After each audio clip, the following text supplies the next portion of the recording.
Señor, gracias porque tu ley está abierta entre nosotros, fija en los cielos. Y Señor, tú la honras al igual que a tu nombre, Señor. Así que en ella es que nosotros queremos meditar para que nos enseñes. Sabemos que la letra por sí misma, las palabras por sí mismas, no dicen nada a nuestro corazón, a no ser que tu Espíritu Santo venga y nos ilumine. Así que te pedimos enseñanza, te pedimos comprensión, para que entonces podamos atesorarla en el corazón y así ponerla por obra. Te lo pedimos en el nombre y por la gracia que hay en Cristo Jesús. Amén y amén. Ahora sí, pueden tomar asiento y podemos regresar a Romanos capítulo 10. Romanos capítulo 10.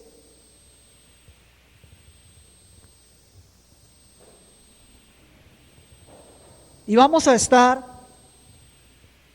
en los versos del 18 al verso 21. Son 4 versos nada más esta mañana, los que vamos a estar meditando.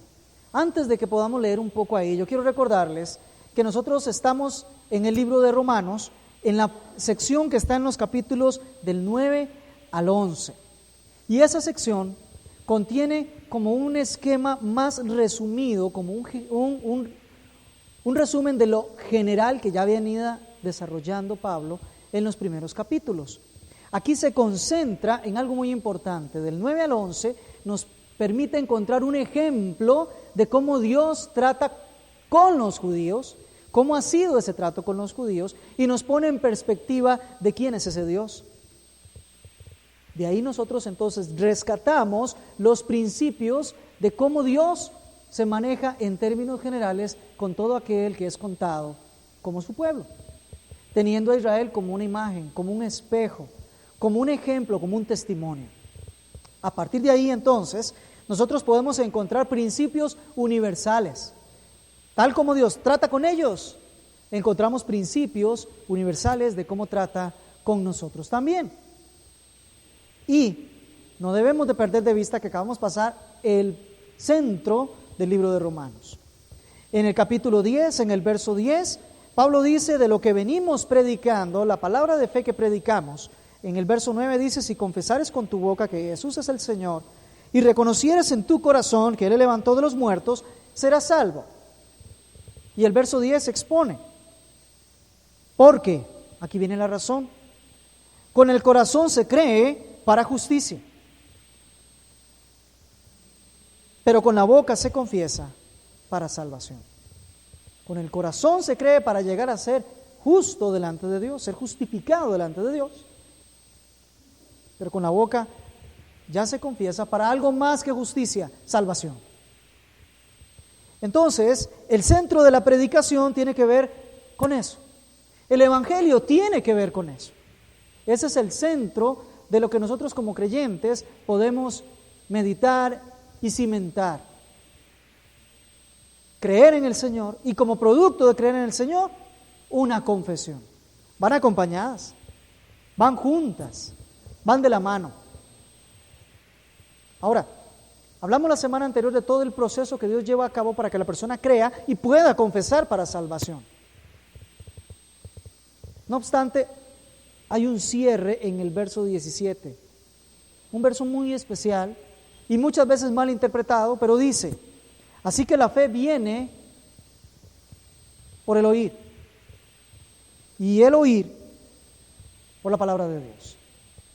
Yo sé que en nuestras Biblias el verbo que aparece es la fe es por el oír. Pero en realidad el oír solito, el solamente oír, no es suficiente para que venga la fe. De hecho, como decíamos la semana anterior, en el original no hay verbo. Nada más dice, así que la fe por el oír. La mejor traducción es que la fe utiliza el vehículo de la escucha, del oír. Y el oír la palabra de Dios es lo que genera la fe. Lo que causa la fe es que usted escuche la palabra de Dios. Y la palabra de Dios no es otra cosa que Cristo. Él es la palabra de Dios, el verbo de Dios. Teniendo eso como base, entramos a leer los versos 18 al 21. Síganme por favor, dice Pablo. Pero digo, ¿no han oído? Antes bien, por toda la tierra ha salido la voz de ellos y hasta los fines de la tierra sus palabras. También digo, ¿no ha conocido esto Israel? Primeramente Moisés dice, yo os provocaré a celos con un pueblo que no es pueblo, con pueblo insensato os provocaré a ira. E Isaías dice resueltamente, fui hallado de los que no me buscaban, me manifesté a los que no preguntaban por mí. Pero acerca de Israel dice, todo el día extendí mis manos a un pueblo rebelde y contradictor. Es muy interesante que la fe viene por el oír y el oír la palabra de Dios, oír la palabra de Cristo, más atinadamente le podríamos decir. Por eso viene la fe. Y Pablo viene hablando, insisto, de los judíos, del pueblo de Israel. Y el pueblo de Israel había tenido algo muy importante, y es que no estaban dando evidencia de dónde está la salvación de Jehová. No habían creído en el Mesías. Los judíos hoy en día tampoco han llegado a creer en el Mesías. Entonces no han tenido la salvación, no han confesado a Cristo como el Señor, porque no ha venido de una creencia. Ellos no creen en Jesús, no creen en Dios. Más técnicamente, no le creen a Dios, no le creen a Jesús. Entonces la pregunta que inmediato se levanta Pablo, dice, bueno, ¿hay algún detractor por aquí que puede levantar una objeción y decir, bueno, si la fe viene en el vehículo de oír, y precisamente oír la palabra de Cristo, ¿será que los judíos no han oído? ¿Será que ellos todavía no han escuchado? La semana anterior decíamos que el Señor no solo había dado el mensaje, sino que había enviado a los mensajeros, a los heraldos, a sus predicadores. El Señor ya les había dado el mensaje. Y entonces Israel sigue en desobediencia. Y la primera pregunta que levanta Pablo en el verso 18, que es una pregunta que termina siendo retórica. ¿Y qué? Los israelitas, el pueblo judío, ¿no ha oído esto? Todavía no ha escuchado acerca de Jesús. No ha escuchado acerca del mensaje de salvación. ¿No han oído? Pablo hace la aclaración de lo que acaba de decir en el verso 17. En el verso 17 dice que la fe viene por el oír. Oiga, pero no solamente por oír. El escuchar no genera la fe. Lo genera la palabra de Dios. Ve qué interesante. Por eso el proceso que vimos la semana anterior era, ¿cómo van a invocar si no han creído? ¿Y cómo creerán si no han oído? ¿Y cómo oirán si nadie les predica? ¿Y cómo predicarán si no hay uno que les envíe? Dios. Ahora ellos oyeron, claramente, porque el Señor dio el mensaje y envió sus mensajeros. El Señor hizo su parte. Ellos oyeron. Pero Pablo, al decir que la fe viene por oír, aclara en el verso 18, mire, pero no solamente oír, porque ¿acaso ellos no han oído? Ciertamente, diríamos en buena retórica, ciertamente el pueblo de Israel oyó. Ciertamente a ellos se les habló. Ciertamente ellos tuvieron testimonio. Por eso Pablo lo que está haciendo acá es aclarar que no es solamente oír nada más. No, no es solo eso. El oír no causa la fe. ¿Y qué mejor ejemplo que los judíos? Imagínense que la salvación viene de ahí, de ese grupo de los judíos. Es decir, la voz de salvación para las naciones sale de los judíos. Así que la pregunta sigue siendo cada vez más retórica. Es decir, ellos no han oído. Si más bien ellos traen el mensaje. Más bien de ellos, en medio de ellos sale. El detalle es que ellos son todavía desobedientes a ese mensaje y eso es lo que vamos a llegar a ver al final. Y Pablo lo que hace es retomar en el verso número 18, una frase que también había sido dicha en el Antiguo Testamento y dice, pero digo esto, dice Pablo, ¿no han oído? ¿Cómo que no han oído? Antes bien, por toda la tierra ha salido la voz de ellos. Y hasta los fines, los extremos, hasta lo último de la tierra, sus palabras. ¿Se da cuenta? Pablo está tomando un verso del Antiguo Testamento y no dice, como en otras oportunidades dice, bueno, ¿no viste que en la Escritura está? ¿No viste que fue dicho? Recuerda que está escrito. No, Pablo toma aquí una porción del Salmo número 19, capítulo 4, verso 4, toma una porción de ahí, pero no menciona, esto está en la Escritura. No lo menciona. Simplemente lo toma porque le sirve, le interesa hacer una aplicación al día de hoy, una actualización de ese pasaje. Esto no es nuevo, ya lo hemos dicho en varias ocasiones mientras estamos en Romanos. Pablo era un rabino judío, era un maestro de la ley. Y los maestros usaban una técnica muy interesante a la hora de enseñar, y es que podían tomar algo que se había dicho y aplicarlo ahora, aunque pueda modificarlo en el proceso, pero lo puede hacer. Eso lo hacían los maestros, los rabinos judíos lo hacían, con una diferencia. Decíamos la semana anterior, cuando Pablo lo hace inspirado por el Espíritu Santo. Es autoridad de Dios, no de Pablo. Es palabra de Dios, no de Pablo. Así que es Dios el que nos está trayendo un pasaje del Antiguo Testamento y nos lo va a aplicar ahora. Y veremos que esa aplicación tiene cierta modificación, pero mantiene su sentido. Vamos por favor al Salmo número 19. Y aunque el verso 4 es el que está trayendo Pablo aquí, en realidad yo quiero que usted lea desde el verso primero junto conmigo. Usted lo sigue ahí con la vista, porque yo sé que apenas empecemos a leerlo, usted va a decir, eso ya lo había escuchado.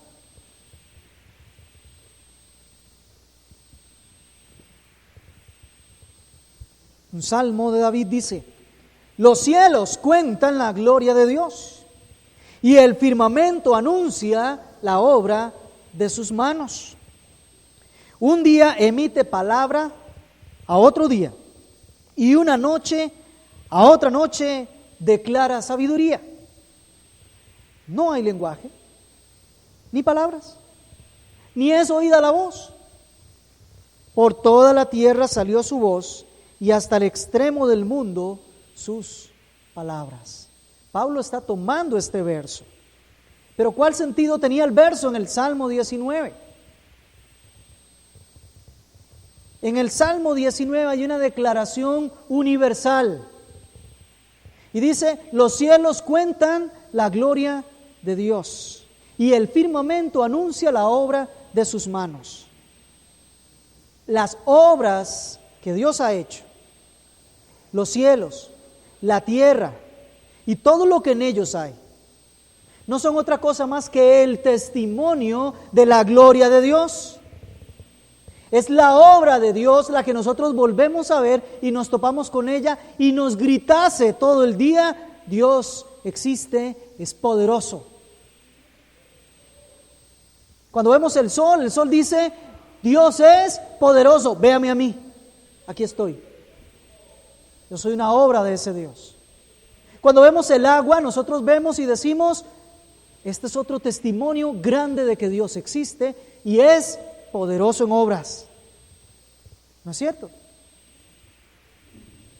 Estamos viendo unos reportajes ahí en la televisión acerca de los animales y algunas costumbres y algunas formas de vida, y nosotros decíamos qué grande que es el Señor porque hace cosas maravillosas. Y cuando usted lo ve, usted no puede hacer otra cosa más que decir cuán grande es el nombre del Señor. Glorificado sea el Señor. Ahí hay una muestra más. Cuando usted ve el espejo, usted puede ver claramente la gloria de Dios allí. ¿Cuántos procesos hay? Físicos, biológicos, químicos y demás. Muchos de ellos ni siquiera por asomo los conoce la ciencia. Ese es nuestro Dios todopoderoso. Así que hay una declaración universal, hablándolo en palabras del mismo Calvino, es la escuela común abierta a todos. Todo ello nos da testimonio de que Dios existe. Y el verso 19, el capítulo 19, verso 2, un día emite palabra otro día, sin que sea un lenguaje, pero sí le está dando un mensaje cada palabra, cada día al día próximo y cada noche a la noche próxima. ¿Qué quiere decir esto? Que el testimonio de la gloria de Dios no se detiene nunca, amado hermano. Siempre y para siempre nosotros vemos que todo nos testifica la gloria de Dios. No hay día en que usted no haya visto la gloria de Dios, en que esté ahí proyectada. Apenas es que lo que le hace falta es gritar y decir cuán grande es nuestro Dios. Ahí está. El testimonio es universal, es para todos, judíos, no judíos. A los gentiles, a todos se nos habla. Y en ese contexto, vamos al verso 4, dice, por toda la tierra salió su voz, está refiriéndose a la voz que declara la gloria de Dios. Y hasta el extremo del mundo sus palabras, hasta el último lugar donde haya un habitante en el mundo, hasta ese lugar, ahí llega el testimonio de la gloria de Dios. De tal manera que, como diría el mismo Pablo en el capítulo 1 de Romanos, pero en el verso 18, no tienen excusa. Habiendo conocido a Dios, no le dieron gloria, y eso que todo alrededor le da gloria a Dios. Ahora, Pablo hace una aplicación de este texto aquí en el verso 18, y pongámonos otra vez, ahora sí, en el contexto de Romanos. Está hablando de los judíos, está poniéndonos el testimonio judaico. Y dice, con los judíos sucedió un fenómeno que no ha sucedido con el resto de naciones de la tierra hasta ese día. Y es que ellos no solo tienen un testimonio universal, no solamente todo lo creado da testimonio de la gloria de Dios, sino que específicamente el pueblo judío, ellos, ese que es el pueblo más pequeño de sobre todos los pueblos de la tierra, ellos tuvieron un testimonio particular, especial y específico. Y a ellos sí le fue declarada palabra hablada de Jehová. Con ellos sí hubo lenguaje.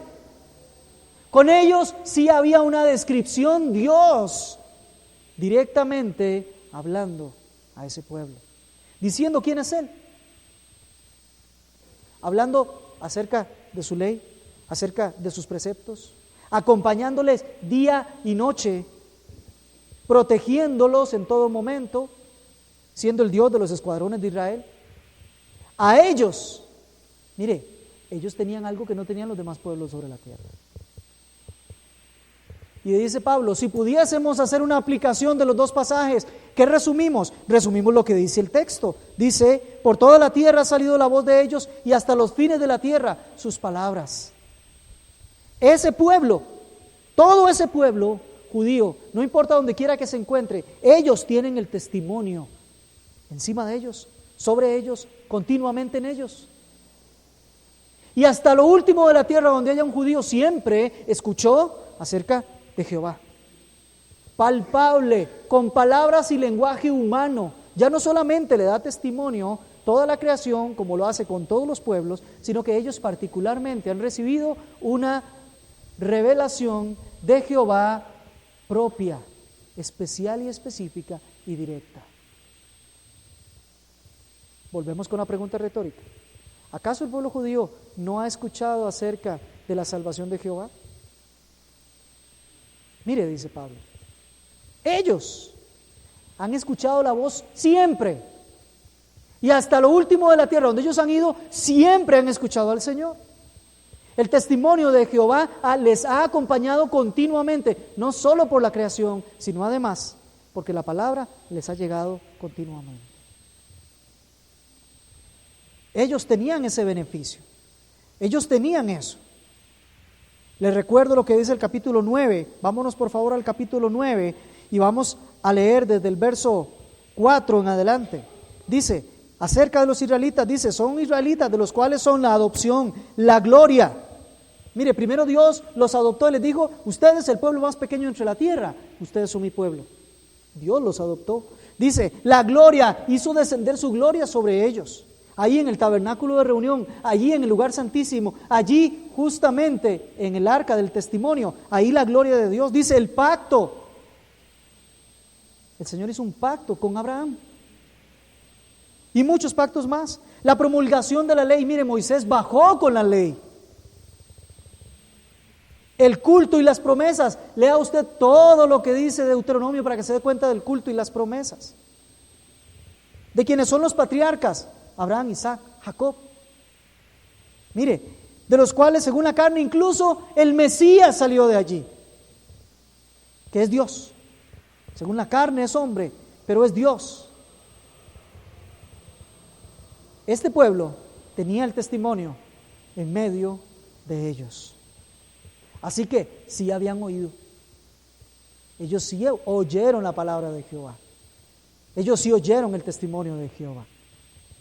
Pablo lo que está aquí sencillamente es decir, recuerden, judíos, y los que no son judíos también recuerden, ellos han tenido el testimonio siempre.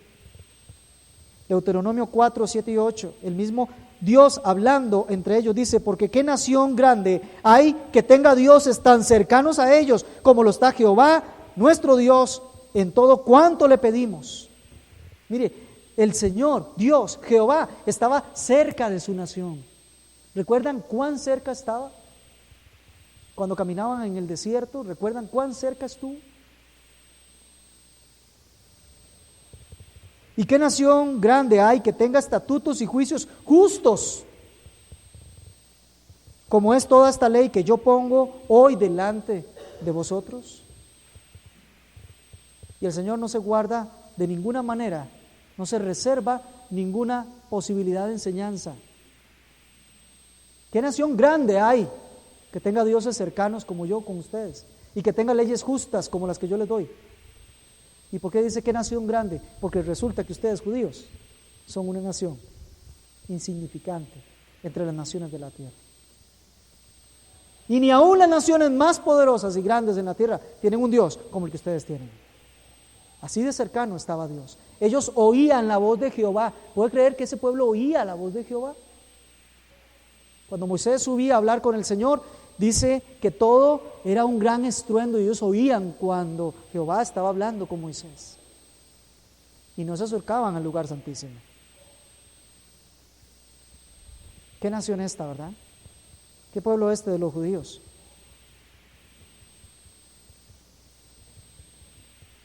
Pero en el verso 19 Pablo dice, bueno, y si alguno levanta otra objeción, todavía más. Primero decían que el pueblo no había escuchado, sí había oído.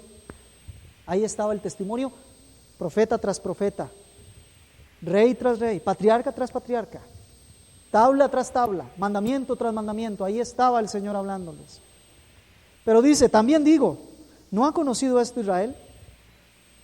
¿Acaso de lo que venimos hablando, de que todo aquel que cree en el Señor, en su corazón, se declara justo y que lo confiesa, va a declararse salvo? ¿Acaso esto no lo sabía Israel? Bueno, sí lo había oído, pero ¿acaso no lo conocía? Mire, Israel, no venga a justificarse. Ustedes conocían claramente esto. Israel conocía claramente que eso era lo que Jehová les pedía. Y va a utilizar Pablo algo que les arda en el corazón a los judíos, algo que los pique, ¿verdad? Y va a hablarles de la ley y de los profetas. Si hay algo que los judíos tenían como suyo propio y de ninguna nación, es que ellos tenían la ley de Jehová y los profetas de Jehová. Y es cierto, lo tenían. Y le dice, ¿acaso no han oído? Primeramente Moisés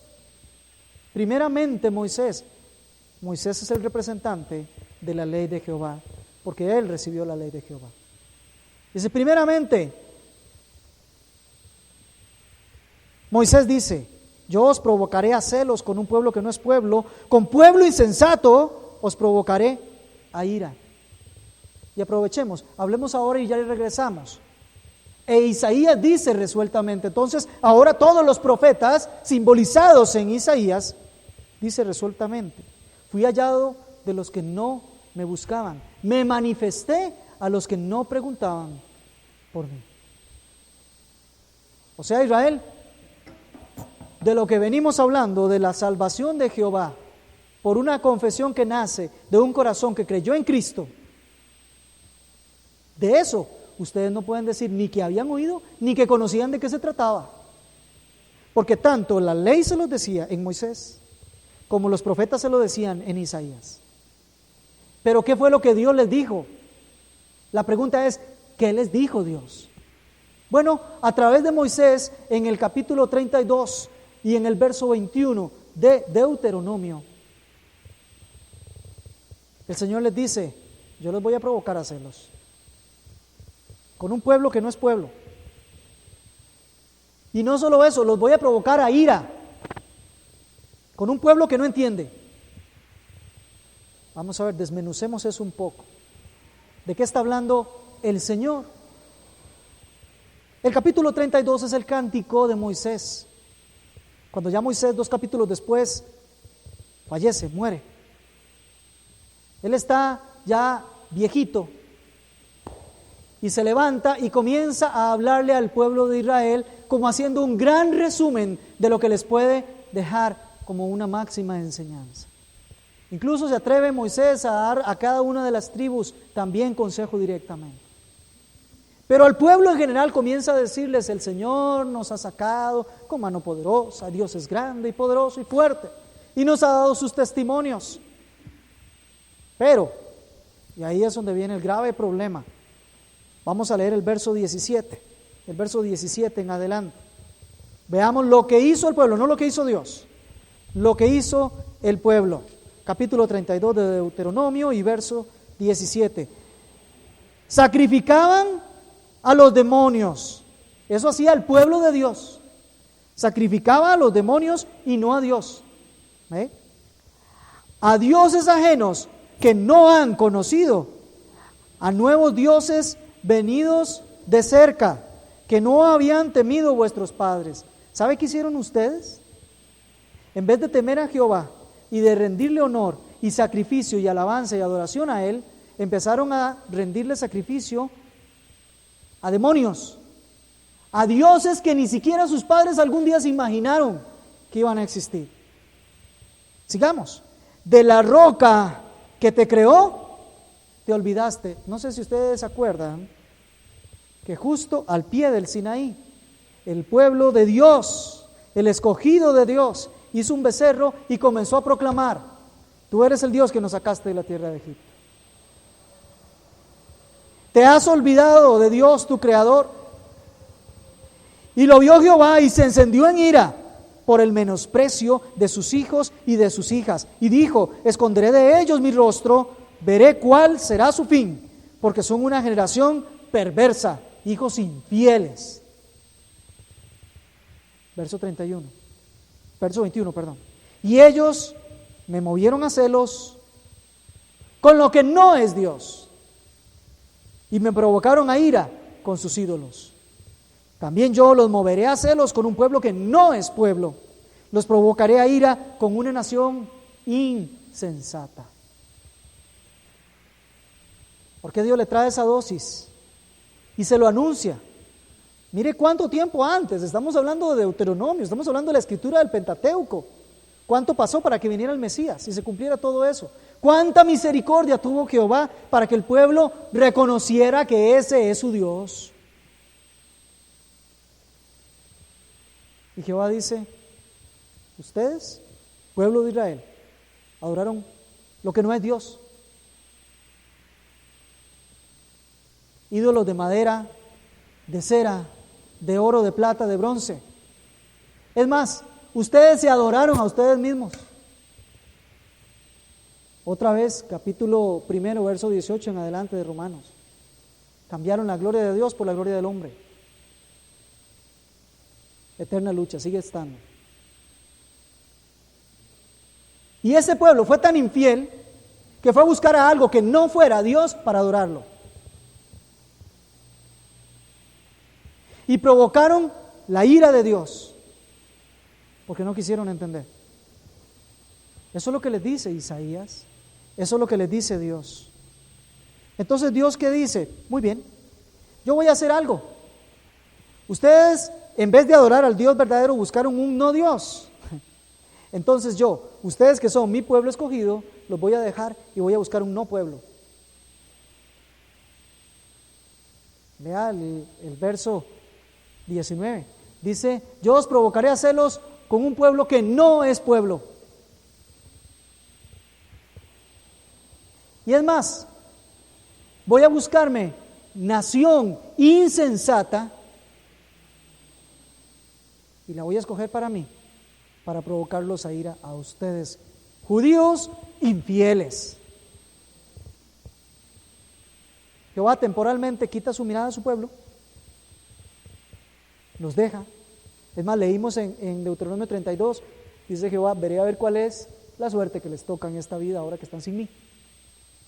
Todos conocemos la historia y la seguimos conociendo, la historia del pueblo de Dios que dejó a su Dios por buscar un no Dios. Entonces Dios, que sí es Dios, buscó un no pueblo para hacerse su propio pueblo.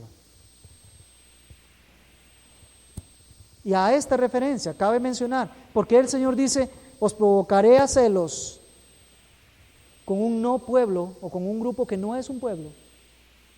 Porque sencillamente, el que no es pueblo de Dios, amados hermanos, no es pueblo. Es más, el que no es pueblo de Dios no es nada. El que no es hijo de Dios ni siquiera cuenta. Está perdido. No tiene salvación. No tiene escapatoria. Su ruina será grande porque no es pueblo de Dios.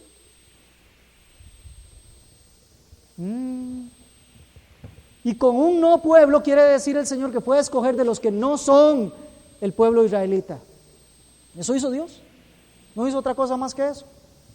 Efesios 2, versos 11 y 13 dice, por tanto, acordaos, y le está hablando a gentiles, a usted y a mí, acordaos de que en otro tiempo vosotros, los gentiles, en cuanto a la carne, erais llamado incircuncisión por la llamada circuncisión hecha con mano en la carne. En aquel tiempo estabais sin Cristo, alejados de la ciudadanía de Israel, ajenos a los pactos de la promesa, sin esperanza, sin Dios en el mundo. Pero ahora en Cristo Jesús, vosotros que en otro tiempo estabais lejos, habéis hecho cercanos. Y todavía amplía un poco más, 1 Pedro capítulo 2, versos 9 y 10, mas vosotros sois linaje escogido, real sacerdocio, nación santa, pueblo adquirido por Dios, para que anunciéis las virtudes de aquel que os llamó de las tinieblas a su luz admirable. Y añade, vosotros que en otro tiempo no erais pueblo, pero ahora sois pueblo de Dios. Que en otro tiempo no habéis alcanzado misericordia, pero ahora habéis alcanzado misericordia. ¿Qué hizo Dios con aquellos infieles a Él? Él los había escogido, les había dado el pacto, las promesas, había estado su gloria en medio de ellos. Los patriarcas, es más, Jesús vino de ellos, pero ellos le dieron la espalda a Dios y buscaron a no dioses para adorar y provocaron los celos y la ira de Dios. Entonces Dios dice, muy bien, los dejo, me voy. ¿Y sabe qué? Me voy a buscar a los que no son pueblo para provocarles a ustedes a celos. Y voy a ir a traer a ese pueblo insensato que no recibió promesas, que no recibió los profetas, que nunca estuvieron conmigo y no conocieron mi ley. Ese pueblo insensato que no tiene conocimiento de nada. A ellos voy a ir y me voy a hacer un pueblo para mí mismo. Y a ustedes los voy a provocar a ira. Eso hace el Dios de justicia. ¿Sabe? Los judíos tenían un celo religioso. Sí, claro, ellos eran celosos. Y orgullosos. Tenemos a Abraham por padre. Híjole, qué bueno. Pero ese celo religioso de los judíos no era conforme a la revelación de Dios. Ya habíamos leído que ellos buscaban poner su propia justicia, alejándose de la justicia de Dios. Los profetas les advirtieron, les dijeron, el Señor les habló y les insistía, y el pueblo seguía siendo desobediente al Señor. El Señor los deja. ¿Y por qué dice, os provocaré a ira con un pueblo que es insensato? Mire, porque todo el pueblo gentil era insensato por una única razón. ¿Qué es la insensatez? La insensatez se aplica a toda sabiduría humana que excluye la palabra de Dios. Eso es insensato. Insensato es aquel que no tiene a Dios dentro de su sabiduría. O más bien dicho, su sabiduría no es la de Dios. Todo lo demás, sabiduría humana, fuera de Dios, eso se llama insensatez. Y los gentiles, los que no eran del pueblo judío, todos esos no podían tener la sabiduría y la sensatez de Jehová porque no les había sido revelado. Tenían un conocimiento básico porque los cielos cuentan la gloria de Dios y el firmamento anuncia la obra de sus manos. Tenían un conocimiento básico de la gloria de Dios, pero no tenían el conocimiento específico de Dios. La revelación no les había sido dada. Por eso eran un pueblo completamente insensato. No podían andar conforme a los lineamientos de Dios porque Dios no se los había dado. Se los había dado a los judíos, no a los demás. Y por eso el Señor les dice, pueblo insensato.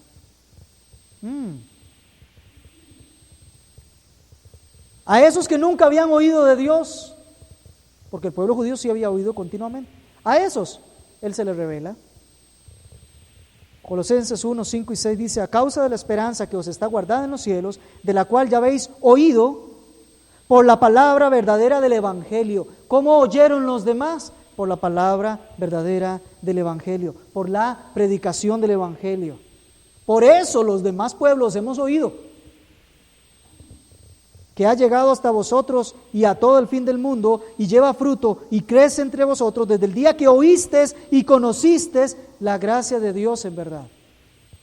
Y el verso 23, si en verdad permanecéis fundados y firmes en la fe, sin moveros en la esperanza del Evangelio que habéis oído, el cual se predica en toda la creación que está debajo del cielo, y de lo cual yo, Pablo, fui hecho ministro. Es un pueblo que el Señor escogió, al cual fue y le predicó el Evangelio.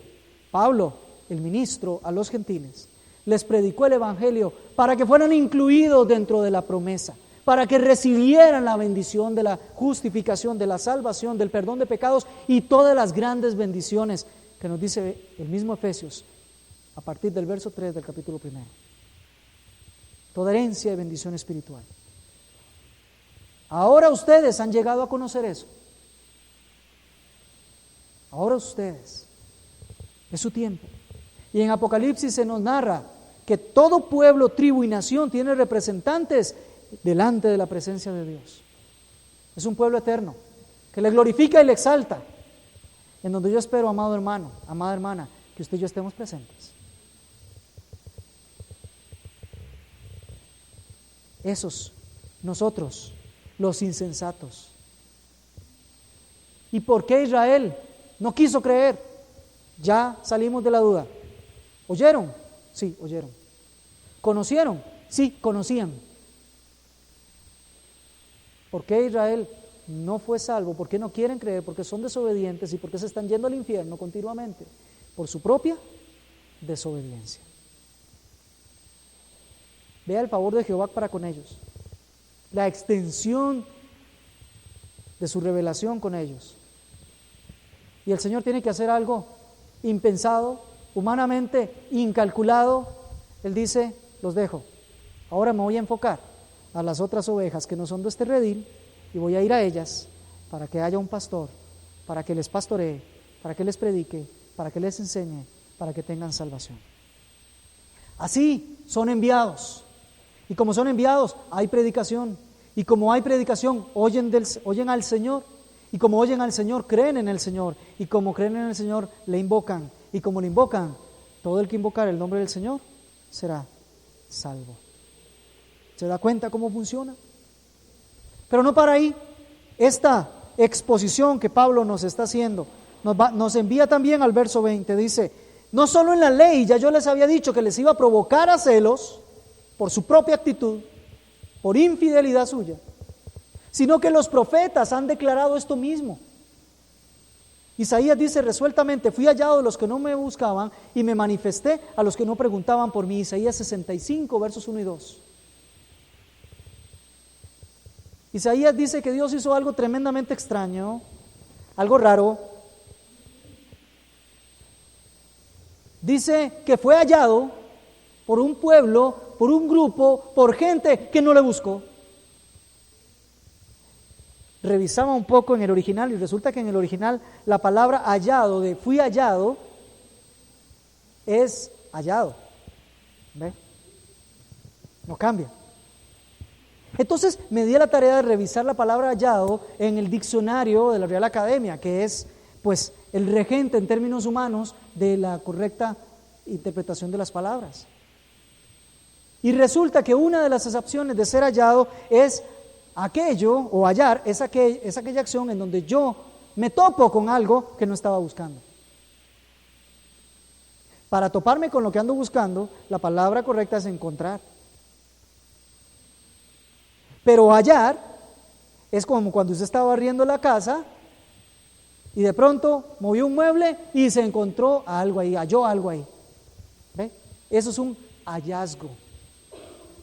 Usted no iba tras eso, pero se lo topó, se lo encontró.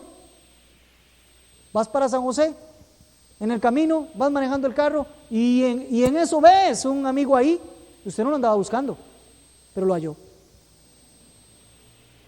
Y el Señor dice, fui hallado de los que nunca me anduvieron buscando.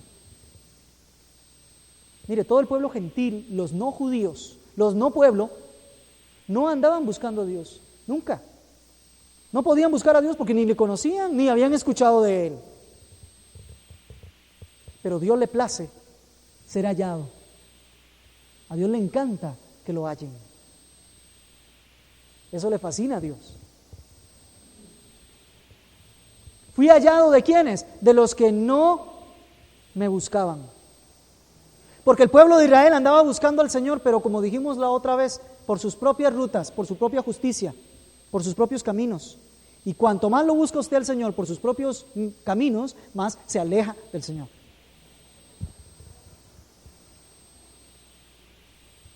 Y no solo eso, dice, me manifesté a los que no preguntaban por mí. Al Señor le place dar su manifestación. El pueblo que andaba en tinieblas vio gran luz. Los que moraban en valle de sombra y de muerte, luz resplandeció sobre ellos. Él se manifestó voluntariamente de su deseo, de su gozo, de su placer, de su amor, de su misericordia. Él le plació manifestarse a usted y a mí. A Él. Usted no lo buscaba, lo halló. No sé si me doy a entender. Así que si me doy a entender, diga amén. Amén, híjole, unos 2 o 3 me entendieron, el resto lo entenderán luego. La razón para que el Señor fuese hallado por quienes no lo buscaban, aquí dice, es con motivo de la desobediencia de su pueblo. De los que sí eran suyos, de los que sí eran pueblo. Como ellos se rebelaron, fueron desobedientes, como ellos no quisieron ajustarse a su Dios, entonces Dios es movido y dice, voy a ir a buscar a los que no me buscaban, voy a ir a presentarme, voy a ir a manifestarme, voy a decir, aquí estoy yo. Porque le voy a decir algo, amado hermano, cada vez que Jehová se manifiesta hay salvación.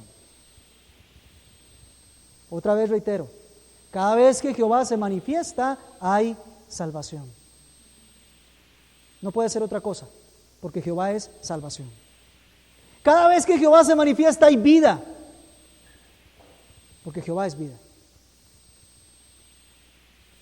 Entonces, resulta que el Señor va a buscar otro pueblo, se manifiesta a ellos, es hallado por ellos y provoca en aquellos hermanos, ¿qué provoca? Celos. Y aquellos comienzan a decir, qué raro, pero si nosotros somos los beneficiarios del pacto, ¿por qué los está salvando a ellos y nosotros nos estamos yendo al infierno? ¿Se da cuenta?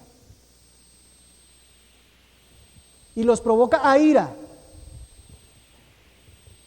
Como nosotros, que siempre hemos entendido cómo funcionan las cosas con Jehová, y aquellos que nunca escucharon, de pronto aquellos sí entienden, y hay obediencia, y hay bendición, y hay vida eterna, y entre nosotros no hay nada de eso, porque no se trata de oír, no se trata ni siquiera de entender, se trata de la obediencia que nace por haber creído en el Señor. De eso se trata. Así de sencillo es. Ya vamos llegando a la aplicación, ¿se dan cuenta? ¿Qué les parece si leemos el verso 21? A ver si aguantamos un poquito más. Pero acerca de Israel dice, todo el día extendí mis manos, todo el día extendí mis manos a un pueblo que es rebelde y contradictor. Bueno, un momentito, entonces el Señor nos está diciendo cómo se comportó con los gentiles, pero también nos está diciendo cómo se comportó con el pueblo de Israel.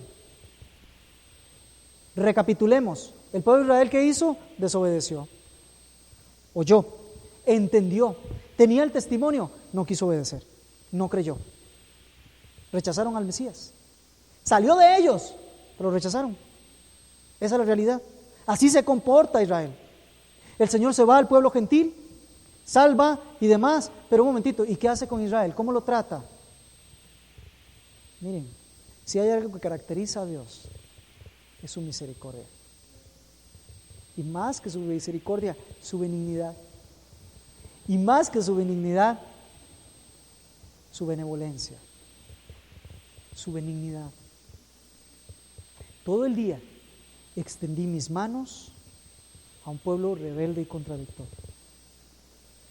Aquí nos enseñan dos acciones típicas en Dios, dos acciones, una típica en Dios y otra típica en el pueblo de Israel. Dios extendiendo todo el día sus manos. No ha dejado. Cierto, me fui a buscar a aquellos, me manifesté. Y a ustedes les extiendo mis manos. Ese es el trato de Dios. Amoroso, misericordioso. Esto es algo hermoso. Decíamos que viene de Isaías 65:2 y desde el verso 2 hasta el 5, voy a leerle toda la porción, dice: extendí mis manos todo el día a un pueblo rebelde, que anda, o el cual anda, por camino no bueno, y en pos de sus propios pensamientos. Pueblo que en mi rostro me provoca a continua ira, sacrificando en huertos, quemando un incienso sobre ladrillos, que se quedan en los sepulcros y en lugares escondidos pasan la noche, que comen carne de cerdo y en sus ollas caldo de cosas inmundas. Eso no es nada. Y que dicen, este pueblo de Dios en su presencia le provoca día a día y dice: estate tú en tu lugar, no te acerques a mí, porque yo soy más santo que tú. Estos son humo en mi furor y fuego que arde todo el día.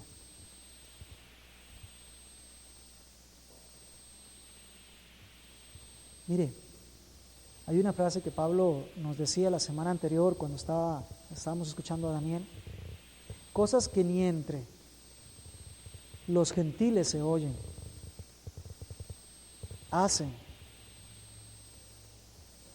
los del pueblo de Dios.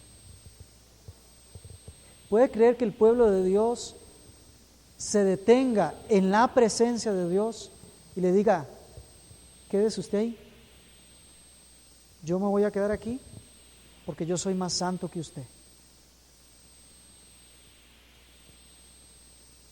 Yo no sé si entienden el grado de rebeldía, de contradicción, de irreverencia y respeto, de maldad. No sé qué otras cosas podemos agregar. Pero llegar a Dios, a enfrentarlo de esa manera, amados hermanos, el solo hecho de pensar que eso se haga, ya tiene uno que ponerlo, no sé, desestabilizado. A mí me preocupa, a mí más que me preocupa, me aterra. Honestamente me aterra. ¿Usted sabe lo que es llegar delante de Dios en esa actitud?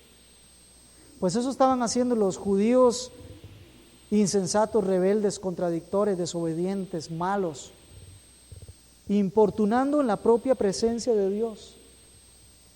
Y cuando el Señor quiere extender sus manos, ellos le dicen, estate ahí, quédate ahí. Ya aquí estamos suficientemente santos, ya no ocupamos más.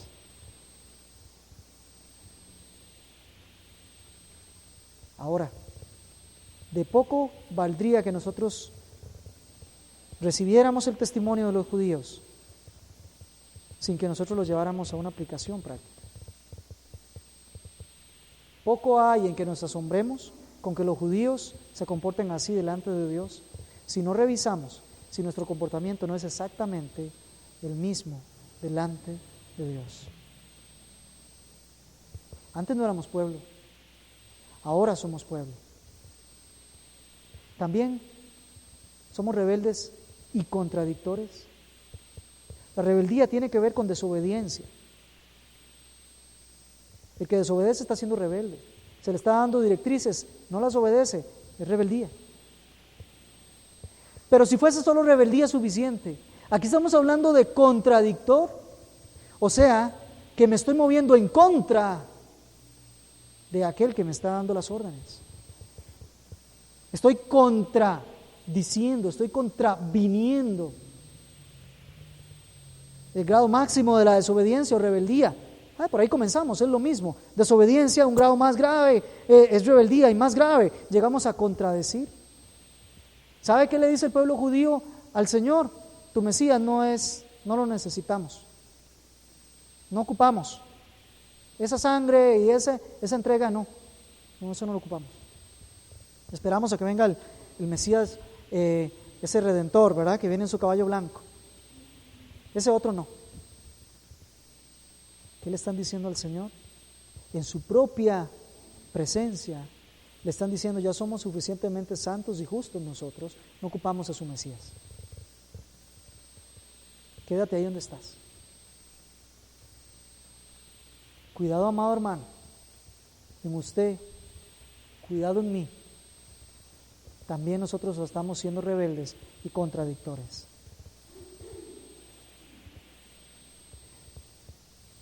Porque la actitud de Dios sigue extendiendo las manos, todavía al día de hoy están extendidas.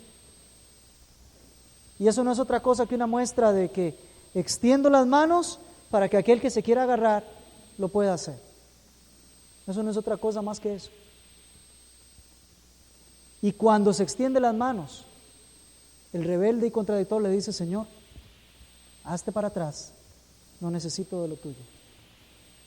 Miren, amados hermanos, el problema de Israel no fue la falta de comprensión, no fue la falta de oír, porque ellos oyeron y comprendieron.